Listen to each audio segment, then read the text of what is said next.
Nossa Vida Melhor está de volta num momento muito sério, muito importante e que pode transformar as nossas vidas. Eu digo nossas porque eu também quero aprender sobre esse assunto. Compartilhar nossos pensamentos e necessidades, ouvindo também o que o outro tem a dizer, é essencial para formar relacionamentos próximos e nos sentirmos valorizados e compreendidos. Mas a gente sabe que é difícil. E o que fazer quando nessa comunicação existe falta de respeito, xingamento, quando um tem vontade de colocar o outro para baixo, é marido colocando a mulher para baixo, mulher colocando o marido para baixo, e a relação quebrada. Hoje eu tenho certeza que a gente pode ser ajudado. Quero aprender e sei que nosso convidado pode nos ajudar a melhorar essa comunicação entre você e a sua parceira, com a comunicação não violenta. Quem está aqui hoje é o Dr. Fábio Martins Fonseca. Muito obrigada pela sua presença. Cláudia. Dr. Fábio é graduado em psiquiatria, psicoterapia, ele se especializou lá nos Estados Unidos, ele é palestrante, consultor, ele tem uma experiência enorme e eu estou muito feliz com esse tema porque é um tema que eu, de verdade, acho que salva casamento, né? Que hoje a gente vê tantos indo para o brejo. Em primeiro lugar, eu queria agradecer mais uma vez a oportunidade de estar aqui. Doutor. E eu acho que uma das coisas que eu posso colocar no meu currículo é poder estar aqui num programa como esse, né? Me sentindo honrado de tentar compartilhar e contribuir para a formação das pessoas. Então, eu queria agradecer mais uma vez o convite. Obrigada, a honra é nossa de verdade. Vamos começar, então, rapidinho, porque depois a gente vai para uma parte prática, tá? Comunicação não violenta seria o quê? A comunicação que dá certo? É uma comunicação que dá certo, é uma comunicação que é efetiva. Porque qual é o objetivo da comunicação? Eu passar uma mensagem. E muitas vezes, entre o que eu quero dizer e aquilo que você consegue entender, tem uma diferença enorme, Cláudia.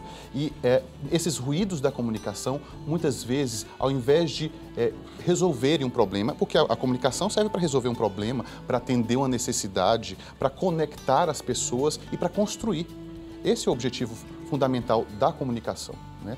E muitas vezes, por conta desses mal entendidos e por conta da gente não aprender a usar essas habilidades que a gente tem tão bem assim, a gente gera intolerância, desconexão, falta de empatia e as pessoas simplesmente externam a sua raiva, externam a sua hostilidade, meio que desabafando, mas ficam cada vez mais longe de resolver o problema.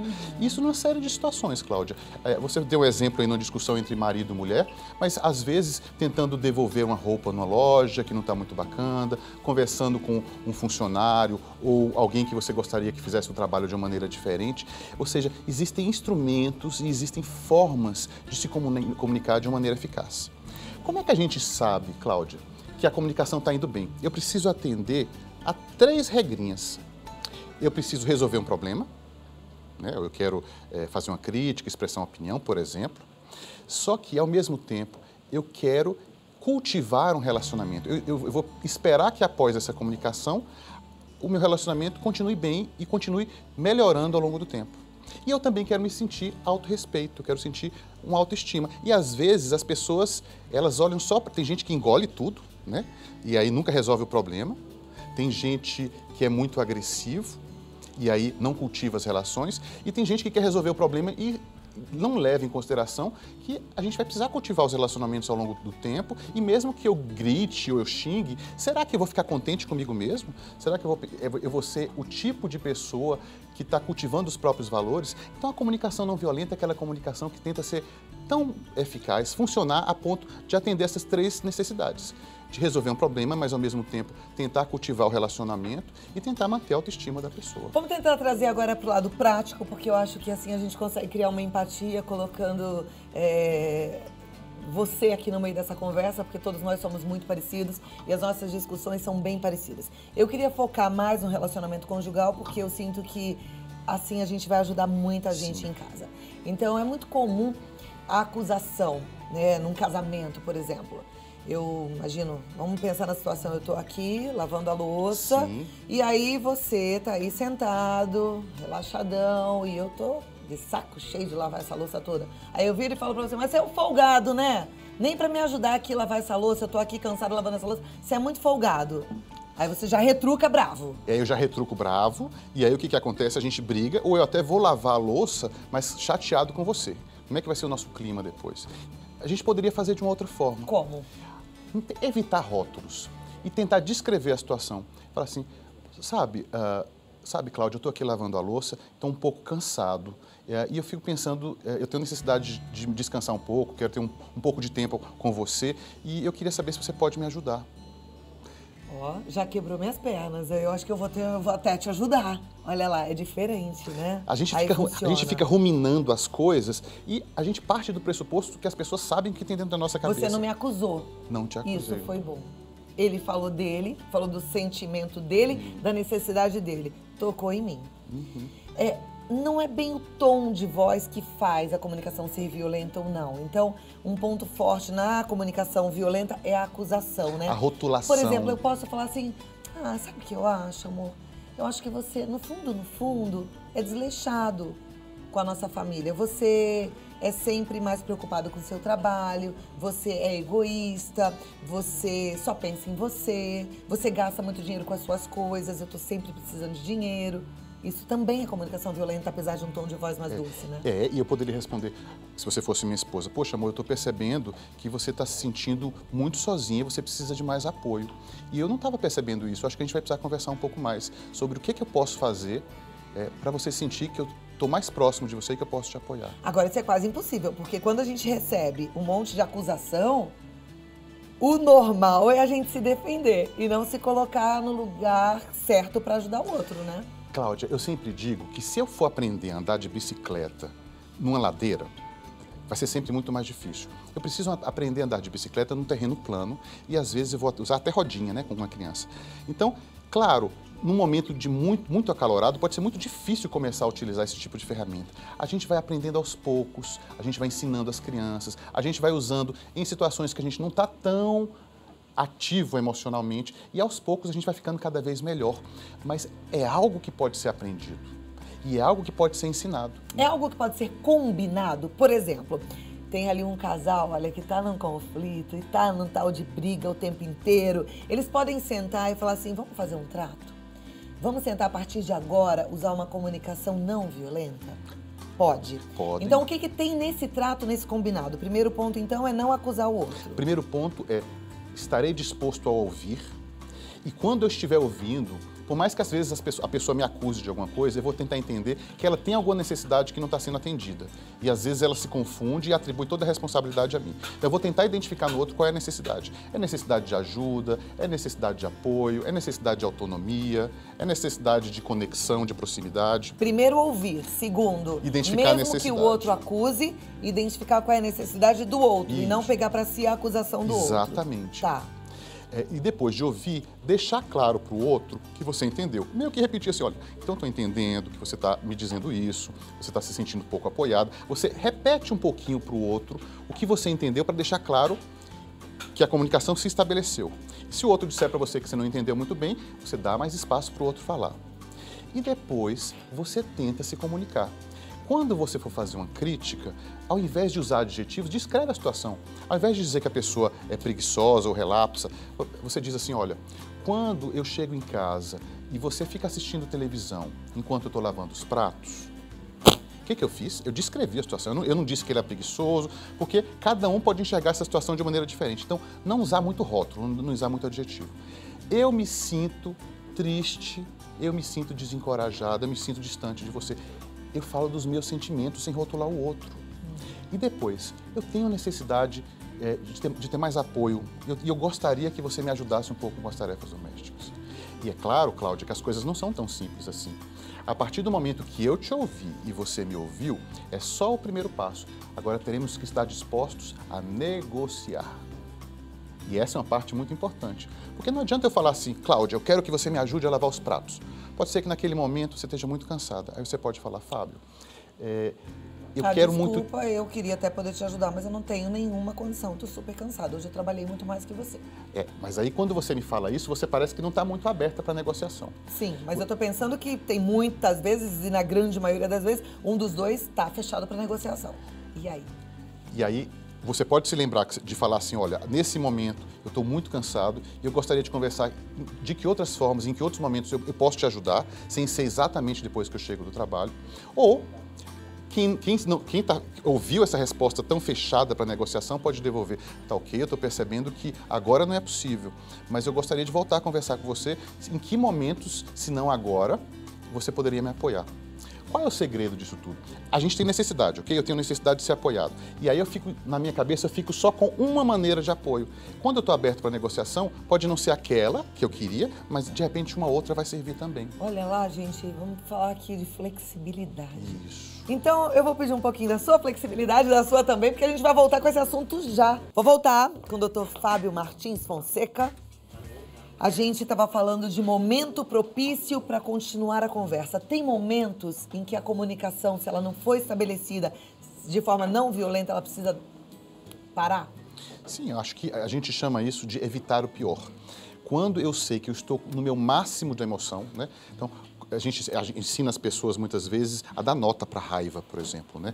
Quando eu estou, minha raiva está na nota de 3, 4, 5, é importante eu tentar estabelecer essa conexão e tentar fazer a comunicação para eu aprender a lidar com a situação. Mas às vezes a minha raiva já está lá no 9, 10. E aí, nessa situação, o que eu melhor posso fazer é não piorar. Eu falei, olha, eu não estou num bom momento e eu vou precisar sair um pouco. Eu vou precisar de alguns minutos para me refazer e mais tarde a gente pode continuar essa conversa. Mas acho que agora não vai ser um bom momento. Então eu vou pedir licença para você, vou ao banheiro, vou tomar uma água. Agora, para isso tem que ser forte, porque parece que o ser humano gosta dessa briga, dessa coisa mais pesada, né? Gosta porque a gente tem uma crença, Cláudia, de que tem um certo e tem um errado e que eu preciso ganhar uma discussão. E a gente não tem a consciência de que como a gente vive um dependendo do outro, se eu ganhar, no fundo eu estou perdendo. Né? O Rubem Alves tem um texto muito bacana que se chama Tênis ou Frescobol. E ele coloca que no tênis o outro está tentando vencer o tempo todo, dar aquela cortada, fazer com que o outro faça a bola cair. E no frescobol, um está batendo a bola para o outro e entende que quando o outro deixa a bola cair, não foi necessariamente de propósito, e da próxima vez ele vai tentar passar a bola de um jeito melhor. Então a gente tem que tentar levar os nossos relacionamentos como se fosse um jogo de frescobol. E isso é legal a gente também se conhecer, porque tem pessoas mais competitivas e pessoas menos. As mais competitivas não gostam de perder uma briga. Mas lembre-se, num relacionamento, quando você perde, muitas vezes você ganha. E quando você ganha, você perde. Então, pondera, né? E pondera se é hora de continuar a comunicação. Exatamente. Eu ganhei, eu conquistei meu objetivo no grito, conquistei o meu objetivo manipulando, me vitimizando. Mas espera aí, como será que as outras pessoas estão se sentindo? Porque, de repente, as pessoas não estão mais tão motivadas a se aproximar da gente de novo. Começam a querer se distanciar, o relacionamento começa a ficar cada vez mais frio. É isso que eu quero realmente? E o importante é possível aprender. É possível melhorar, né? Só que para isso, Cláudia, a gente tem um termo, né? Abraçar a nossa vulnerabilidade. O que a gente chama de fraqueza, a gente fala assim, são pontos para melhorar e a gente não precisa se envergonhar disso. E a gente quer bancar o durão e o forte e ganhar o tempo todo. Você está certo, essa cultura competitiva não nos ajuda em nada nesse sentido. Perfeito. Bom, é muito comum, eu recebo aqui, as mulheres falam muito, reclamam, meu marido não me procura, o meu marido não chega perto, ele não tem sido carinhoso, ele não tem sido amoroso. E muitas vezes eu vejo que a conduta é da acusação, né? Assim, você vai embora de novo? Você nem me deu um beijo, né? Você nunca mais nem chegou do meu lado, você nunca mais me fez um carinho. Existe uma forma correta de comunicar essa sensação de abandono? Existe. E a primeira coisa é aquela regrinha de ouro, né? Antes de falar, ouça. Se o seu marido está distante de você, né? Você pode concordar ou não, mas algum motivo existe, alguma necessidade ele está tentando atender. Então, abrir uma conversa franca e perguntar, ser curiosa. Olha, eu tenho percebido que a gente não está tão próximo antes, como a gente era antes, e isso às vezes me entristece um pouco. Eu queria saber como é que é isso para você, se você tem percebido isso. Antes de acusar, levantar a bola e devolver para o outro. Como é que é isso para você? Eu me sinto um pouco incomodado. Aí ele pode responder, não, você não está entendendo, eu estou muito cansado, estou preocupado com tudo. A nossa firma está vivendo um momento muito difícil. E aí você começa a arte de ouvir. Antes de falar, você deixa claro que você entendeu. Poxa, amor, eu estou percebendo então que eu achava só que era comigo, mas tem outras coisas que estão te atrapalhando. Você está muito preocupado também com o futuro da nossa família. Você também está se afastando porque você quer garantir a nossa segurança financeira. E ele vai dizer, poxa, amor, ainda que bom que você consegue compreender que não é só por sua causa. Ou seja, eu ouço. E como é que eu ouço? Dizendo para o outro o que eu estou ouvindo. Então tem isso. Então você está me dizendo isso. Só que quando você começa a falar, eu não ouço você, eu fico ouvindo os meus pensamentos, eu fico ouvindo as minhas emoções, eu quero jogar aquilo para fora. Então, quando eu tento repetir aquilo que você está dizendo, Cláudia, eu me obrigo a te ouvir. Olha lá, é uma dica perfeita, boa, porque realmente na hora que você já está com uma comunicação violenta estabelecida, você tem raiva. Então o outro fala, você não quer ouvir mesmo o que o outro fala. Então essa dica é boa. Como você tem a obrigação de repetir o que ele está falando, você vai prestar atenção. Boa dica. Tem várias perguntas aqui, uma telespectadora levantou uma questão muito interessante e que muitas mulheres sentem essa angústia. Ela diz: eu não trabalho fora, mas cuido da minha casa. Mas já ouvi que não faço nada e isso me magoa muito. Então, como é que a mulher deveria agir numa situação como essa? Ela tá lá cansada, ou o marido tá lá na dele, e ele fala, você não faz nada o dia inteiro, pra você é fácil. Você fica em casa, na maior vida boa. Vou dar uma sugestão. Lembre-se dos valores que são mais importantes para você. E você pode dizer, sabe, o bem-estar e a integridade da minha família é muito importante para mim. E tem outras coisas que também são importantes que eu não estou priorizando nesse momento. Quando eu fiz a escolha de ficar aqui em casa cuidando da minha família, dos nossos filhos, foi pensando no melhor para vocês.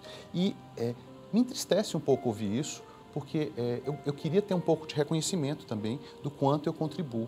Então eu gostaria que você refletisse um pouco como eu me sinto quando eu ouço esse tipo de comentário seu. Eu sei que parece uma conversa muito elaborada e muito difícil, mas eu queria deixar a mensagem para o povo, é possível aprender. A gente consegue aprender qualquer coisa, se a gente perceber a importância e a gente perceber quanto isso pode nos ajudar. Agora, antes da gente querer a validação do outro em relação ao que a gente é, ao que a gente faz, é importante você também prestar atenção e validar a sua escolha. E entender que você não é menos porque você cuida da tua casa, ao contrário. Foi uma escolha de peso, importante, digna. É você valorizar essa sua escolha e se valorizar, né? Porque muitas vezes a mulher, ela decide não trabalhar fora, mas se sente pouco e ela mesma não consegue se aceitar nessa situação. É necessário a gente perceber que se o marido não tivesse aquela estrutura toda que ele tem em casa, todo aquele conforto, aquele bem-estar, ele provavelmente, talvez não estivesse rendendo tanto no trabalho. Então, assim, são trabalhos diferentes, mas fundamentais. É uma sociedade, né? Um cuida da casa, o outro vai pra rua. Aqui na Rede Vida a gente vê um monte de gente trabalhando e todo mundo tem sua importância. Cada um na sua função, mas cada um com a sua importância. E é isso importante, cada um tem que perceber e valorizar a importância que tem. Próximo bloco, perguntas e respostas, porque tem muitas. A nossa turma tá precisando ouvir. Pergunta de uma telespectadora que não quer ser identificada, é casada há 1 ano. E ela diz, no momento, sou só eu e o meu marido. Não é a primeira vez que ele deixa de pagar as contas da nossa casa para pagar as contas da casa da mãe dele, deixando o nosso orçamento no vermelho. Eu converso com ele, mas ele parece não entender. O que eu faço? Parece que ele não está te escutando, né? Será que ele está atento para as consequências que isso vai ter no relacionamento? Né? Porque, às vezes, a gente tem que reforçar as nossas necessidades, mas, às vezes, a gente também pode reforçar o que pode acontecer. Olha, eu percebo que você não está aberto para conversar, eu converso com você e você não se mostra nem aberto para negociar, as atitudes não mudam, e aí eu fico preocupada em saber que destino o nosso relacionamento vai tomar, porque eu tenho medo que a gente se distancie cada vez mais um do outro. Então, só para não falar das contas, vamos deixar as contas de lado, mas como é que você gostaria que o nosso relacionamento tivesse daqui a 1 ano? Devolve a bola para ele. Aqui, olha, é uma pergunta complexa. É da Fátima e ela diz assim, o meu marido não gosta de ter conversa. Ele é muito grosso e eu fico triste com tudo isso. O que ela faz? Bem, são duas coisas diferentes. Uma coisa é que tem gente que não gosta muito de conversar, que é mais introspectivo, né? Então vai, eu vou fazer esse marido introspectivo. Ou quer fazer o contrário, você é o marido, vai. Você é o marido ou sua esposa, pode ser assim? Tá. Eu vou tentar lidar com falar comigo. Então, meu amor, eu queria conversar um pouquinho com você sobre o problema que a gente está tendo na escola com as crianças. Conversar, ok? Não é isso aí, você resolve. Não quero conversar isso, não. Estou percebendo que eu não peguei você num bom momento. Não tem momento, não. Não gosto desse negócio, não vou conversar nada, não. Resolve isso. Ok. Você espera que eu resolva tudo sozinha. Você que sabe. Eu já trabalho muito, eu não vou resolver nada. Eu estou percebendo que você não está nem um pouco aberto para conversar e isso me deixa muito triste, realmente isso me entristece muito. Eu fico pensando para onde a gente vai desse jeito. Ah, a gente vai, sei lá, para onde aí é problema seu. Ok, você não está nem um pouco aberto para conversar. Não quero conversar, já falei, não gosto de conversar. Ok, talvez eu esteja pegando você no bom momento. Você prefere ficar um pouco a sós, então? Eu vou ficar aqui, vou ficar sozinho. Você acha que tem algum momento em que eu poderia voltar aqui para falar com você? Eu tô querendo chorar aqui. Não, olha, já quebrou as pernas do marido, falando bem a verdade, porque essa mulher, ela tá um doce, né? E o que você foi causando dentro de mim, ou me colocando no lugar desse marido, é uma sensação de culpa, de ser ingrato, de ser injusto. Eu acho que é uma comunicação que funcionaria. Porque assim, a gente tem a vontade de revidar, de pagar na mesma moeda, né? Mas assim, por mais grosso que a pessoa esteja tendo, a gente não sabe exatamente o que está passando no mundo interno, né? Então vai, você é o marido e fica grosso. Vamos conversar? Porque eu queria que você me ajudasse para decidir a escola das crianças. Ah, você não percebeu que você não tô no bom momento. Eu tô cansado, acabei de chegar do trabalho. Mas você é sempre assim, né? Nunca tá no bom momento. Você nunca pode conversar, você nunca tem vontade de conversar sobre o nosso relacionamento. Por isso é que tá essa droga, por isso que esse casamento tá acabando. Poxa, eu não tinha noção de que estava tão ruim assim pra você. Não, mas você é grosso. Eu sou grosso? Não fica mole, tá bom. não amolece. Tá bom, vamos lá. Homem grosso é grosso. Olha só, você não percebeu que eu tô... Aí já virou uma briga. Eu tô cansado. O que você não entendeu ainda? Você vive cansado, é isso que acontece. Pronto, agora a gente vai sair na guerra aqui. Vamos sair. Ninguém vai sair ganhando, né? Ninguém sai ganhando. É isso que a gente precisa evitar. Né? E a comunicação anterior, por mais que o marido esteja fechado, não teve acusação. Ela ouviu, ela quis entender por que ele não queria conversar. E foi flexível no sentido, olha, parece que naquele momento não ia funcionar a conversa. Só que ao invés de sair, ela fala assim, você acha que pode ter algum outro momento em que eu poderia vir conversar com você? E quando seria isso? Ou seja, a gente devolve a bola para o outro. Assim, a gente não fica só com a batata quente, devolve um pouco do problema para o outro também. Isso é maravilhoso. Eu tô lendo todas as mensagens aqui, outro dia alguém falou, você não fica olhando, mas eu tô ouvindo aqui o doutor com o maior respeito do mundo e tô buscando aqui as perguntas. E eu já vou até ler mais uma, que é da Rosana de São Paulo, ela diz assim, estamos com problemas financeiros sérios. Meu marido esqueceu o casamento, esqueceu de mim, porque diz que tem coisas mais importantes para resolver. Me sinto abandonada e queria que ele entendesse que a nossa relação, nossa união, também vai resolver nossos problemas. Ok, como é que ela chama? Chama Fátima. Rosana. Rosana, olha só, como eu estava dizendo, você tem que expressar suas necessidades e, idealmente, antes de expressar suas necessidades, entender o que está acontecendo com o seu marido. Então, se você se fechar de que você tem que se sentir menos abandonado o tempo todo, você não vai conseguir validar, dizer para o seu marido que você entende que ele está preocupado, que você entende que a segurança financeira é uma coisa muito importante para ele e que isso está consumindo todas as energias dele. Só que, ao mesmo tempo, se ele ficar focado só nisso, o problema vai piorar. Porque ele vai ter mais gente doente em casa. Então, assim, eu acho que ele tem que ter um balanço. Né? Mas a gente não muda o outro. Não. Qual é o papel dela, então? O papel dela é ouvir, dizer para o marido que ela compreende o que está acontecendo com ele e, ao mesmo tempo, eles não vão poder se focar só nas necessidades dele. Eles vão ter que conversar, porque senão, além de problema financeiro, vai ter problema conjugal. Ao invés de um problema, vai ter dois. Tá. E ela pode, no máximo, dar a opinião dela, mas... o outro é que vai ter que arcar com as consequências de tomar uma decisão ou não, né? Então, se eu não atendo às necessidades da minha esposa, eu vou arcar com as consequências de como vai estar o meu casamento daqui a 1 ou 2 anos. Então, ao invés de eu ameaçar o meu marido, a minha esposa, eu digo assim, poxa, eu fico triste. Você já parou para pensar, se a gente continuar assim, como é que vai estar o nosso relacionamento daqui a 1 ano? Que tipo de relacionamento a gente quer pra gente? Vamos parar para pensar nisso e para por aí. Deixa o outro com a batata quente na mão. Ok. A pergunta agora não é sobre relacionamento conjugal, mas relacionamento a dois e familiar importante. Por isso eu vou fazer um parênteses aqui para ajudar a nossa telespectadora. Ela diz assim, Cláudia, boa tarde. O meu irmão, pela 4ª vez, não quer falar comigo. Dessa vez, sinceramente, eu não sei o porquê. Eu já fui na casa dele 3 vezes e ele me ignora. O que eu devo fazer? Procuro para saber o que foi, espero um tempo. Nós temos mais de 40 anos, não vejo necessidade disso. Te acompanho sempre e hoje preciso de ajuda. Beijo, obrigada. Eu é que agradeço a sua confiança. Situação difícil, eu consigo imaginar muito bem o que você está passando. E você pode tentar ser clara e amorosa com seu irmão, só que muitas vezes a gente tem que respeitar que as outras pessoas são diferentes da gente, têm autonomia, têm o direito de tomar decisões que às vezes a gente não concorda, a gente pode ficar triste com isso, né? E talvez ter a sabedoria de esperar um momento, uma brecha, esperar um momento em que ele pareça um pouquinho mais aberto para entrar com delicadeza. Às vezes a gente quer forçar a barra, né? E perde a oportunidade de recuar e esperar um momento mais propício. Eu acho que você vai ter que ter essa sabedoria de saber recuar um pouco. Ok. Tudo tem o seu tempo, né? Confia em Deus, calma. Age com amor, sempre com amor. Dá certo. A nossa telespectadora é de Londrina e ela fala assim: Cláudia, boa tarde. Eu tenho uma bebê de 5 meses e o meu marido sempre foi muito parceiro, mas depois que ela nasceu, passamos a ter menos tolerância um com o outro e explodimos com facilidade. Eu cuido dela o dia todo e ele trabalha fora. Às vezes não conseguimos conversar e nos entender. Me sinto frágil. Importante você saber que isso é frequente, é normal. A gente tem uma família que é um casal sem filhos e esse casal passa a ter filhos. A família muda de ciclo familiar, são outras tarefas, a vida muda completamente e vocês vão estar sendo requisitados onde vocês nem imaginavam. A gente pensa que é uma coisa natural, mas pode exigir muito.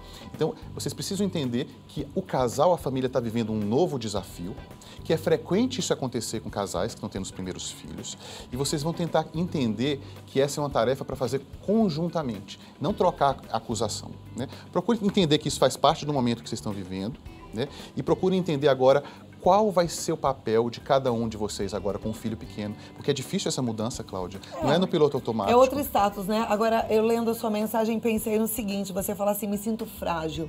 Será que seu marido tá te achando frágil? Ou será que ele também tá frágil, se sentindo abandonado?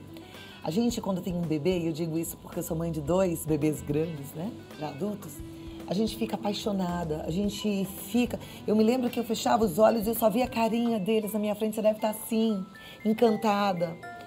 E o marido, muitas vezes, principalmente porque eles trabalham, né, e estão fora, o seu marido está fora, eles se sentem muito fora dessa relação. Se você está amamentando ainda uma relação íntima, mãe e filho, que fica aquela coisa que a gente fica apaixonada e encantada. Então, pensa que talvez ele também esteja frágil, se sentindo abandonado, se sentindo enciumado, se sentindo fora da tua relação com a tua bebê. Talvez ele esteja achando que você está muito bem obrigada, cuidando da sua bebê e não esteja nem enxergando a sua fragilidade. Talvez ele esteja te achando até muito poderosa, porque você é a mãe, porque você tem o domínio, porque é você que dá mamar, é você que cuida, é você que acolhe. Então presta atenção nisso e eu acho que assim, separa um horáriozinho também para ele, para você ouvir, para você falar de vocês, da relação dos dois, para você poder falar para ele que você está se sentindo frágil, para falar dos teus medos, da sua insegurança, das saudades que você tem de um relacionamento gostoso. Uma outra coisa que eu dou de dica, e aí é pela minha experiência pessoal, tenta fazer a rotina do teu bebê uma rotina que ajude a rotina do teu casamento. Eu gosto de bebê, assim, tem que dormir cedo e acordar cedo, que é a hora que o papai está trabalhando. Aí chegou, você tem um tempinho ali, jantar com seu marido, tem um tempinho para namorar, isso tudo é importante. Não pode deixar a criança dominar a tua rotina e fazer com que você não tenha tempo para nada, tá? Mulher sábia edifica a casa. Bola pra frente. Tamo junto. Certo, doutor? Certíssimo. Acabou mesmo, Pri? E o povo querendo saber, um monte de pergunta para você responder. Que tristeza. É um prazer estar aqui sempre, Cláudia. Prazer é você. nosso. Volte mais vezes. Mas eu acho que ficou um recado bem importante. Comunicação não violenta é a comunicação que acontece. É a que dá certo. E aí você disse algumas coisinhas. A gente não acusar, a gente parar para ouvir.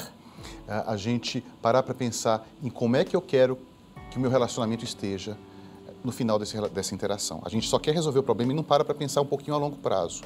Né? Se a gente parar para pensar nas consequências, nos valores que a gente quer cultivar um pouco a longo prazo, a gente ter isso em mente, a gente provavelmente vai encontrar uma maneira alternativa de se comunicar. E olha, o site do Dr. Fábio é psiquiatriacampinas.com ou então no Facebook consultório dr.fábio Fonseca. Eu te espero na próxima oportunidade. Muito obrigada por ter vindo.